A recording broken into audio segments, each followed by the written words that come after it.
The Bills have a pending free agent in a key position that means a lot to the Sean McDermott defense, and I think we got to talk about it right here.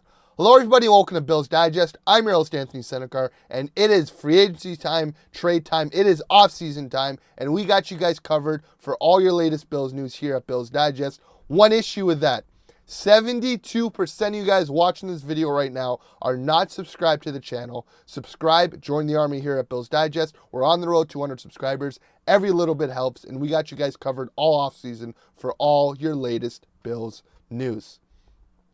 Well, guys, like I said, we have a pending free agent and a very big position that has a lot of duties on the Sean McDermott, Bobby Babich defense, and that being the safety position. Obviously, the Bills still have Taylor Rapp, they still got Cole Bishop, and they still got Cam Lewis, but if you look at the name in green there, that being Damar Hamlin, the starting safety for the Buffalo Bills, he is a pending free agent for the Bills.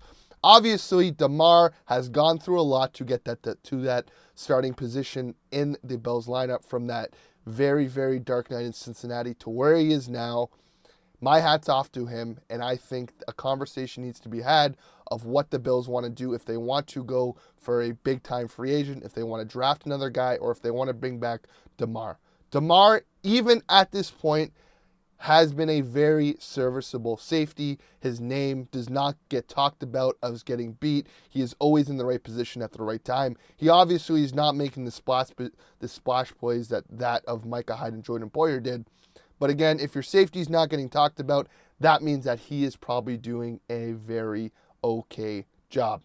I mean, just looking at Damar's PFF grades, he is a middle-of-the-pack safety, which is good to see. Finish off the season, 74 tackles, 2 interceptions, one pressure, and 20 receptions allowed. So again, middle-of-the-pack safety. You get what you get. He's not going to make mistakes. He's going to be in the right position every time. Obviously, this was a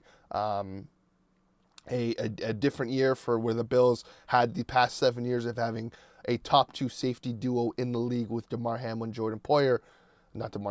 Micah Hyde, Jordan Poyer. Micah Hyde ends up coming back on the Bills mid-season as a practice squad guy. Jordan Poyer ends up going to Miami, loses a few steps. Miami fans want him out, so again, we'll see what happens there.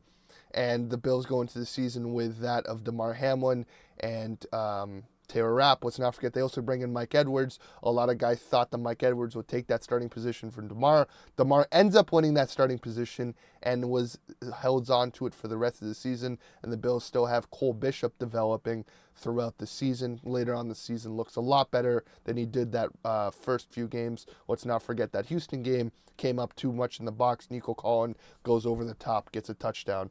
And again, rookie mistakes were obviously there, but going on that KC game, he came in, was very serviceable. Taylor Rapp, again, obviously looking like a good safety that is understanding the Sean McDermott system very well. But again, injuries, he's a heavy hitter, and you're going to get injuries from that. Damar was there, only missed 1 game this season, still played at a very serviceable level. Again, like I've said, no splash plays, but still very, very good. I mean, just looking at his PFF chart for the season, had his ups, had his downs. Obviously, the Baltimore game and the KC game are the two that are going to stick out there. The KC game, the whole defense didn't play good. The Baltimore game, the whole defense didn't play good. But again, very, very, very serviceable in all the aspects. Was not down bad, but was not up. Had a few up games. Obviously, had 2 interceptions. But again, like I've said, not a splash play guy, just a guy, knows his role, does his job, understands the system, has been developing 4 years in the system, understands where he needs to be, where he needs to tell his other safety, his linebackers to be, and again, still a very good option for the Bills.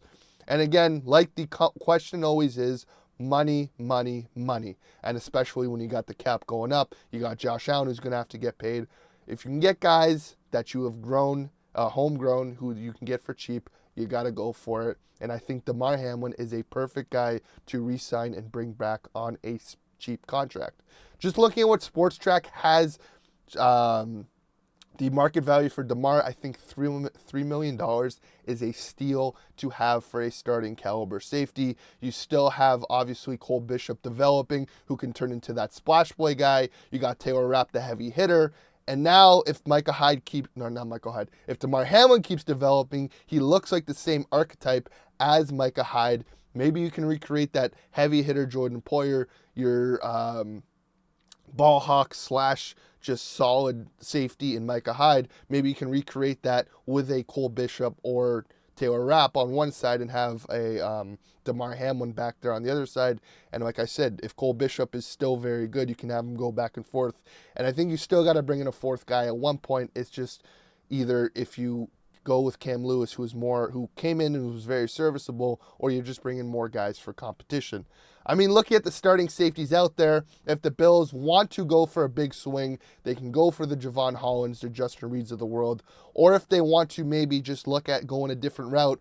Let's not remember early last offseason, the Bills bring in Justin Simmons, the former Denver Bronco, the former Atlanta Falcon, for a visit. He ends up signing with the Falcons, but he's projected about $5 million. So for $2 million more, you can get a former Pro Bowl All-Pro safety in Justin Simmons. But again, $2 million, you can use that $2 million somewhere else. So it all depends what the Bills want to do. If they want to keep Damar, just keep him as a Bills lifer, or if they want to bring in Justin Simmons, maybe someone who can bring more of a spark to that secondary. I think safety is something that does need to get addressed. I think they got to draft a guy later in the rounds, just have someone else develop. I think you got to look at every position on this defense, and safety is where a lot of work or a lot of responsibilities are hemmed on for the Sean McDermott, Bobby Babbage system. There's a lot of communication. You got to know where you got to be at all times because you are going to be out on islands. You got to give your corners help, and in a very zone covered or a very heavy zone defense, you got to know where to be at all times. But again, let me know your thoughts below, guys. Should the Bills bring back Damar? I think that is probably the best bet. But if you guys disagree, should they go for maybe a step above with a Justin Simmons, or should they go for the big swing and bring in, obviously, Javon Holland, Justin Reed type?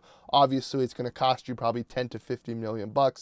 And with other positional needs being a lot more than safety, I think you got to really go bargain bin hunting where you can and go for the big swings where it's really needed, maybe on the D-line, but we'll talk about that at a later date. Let me know your thoughts below, guys. What should the Bills do? Bring back Damar, go in a different direction, maybe even draft someone in the first round, depending who's there. We will talk about it a lot this offseason, but let me know your thoughts below, guys. Please like and subscribe to the video. We are on the road to 100 subscribers. Every little bit helps here at Bills Digest, and we got you guys covered all offseason, so be sure to subscribe. And as always, guys, go Bills.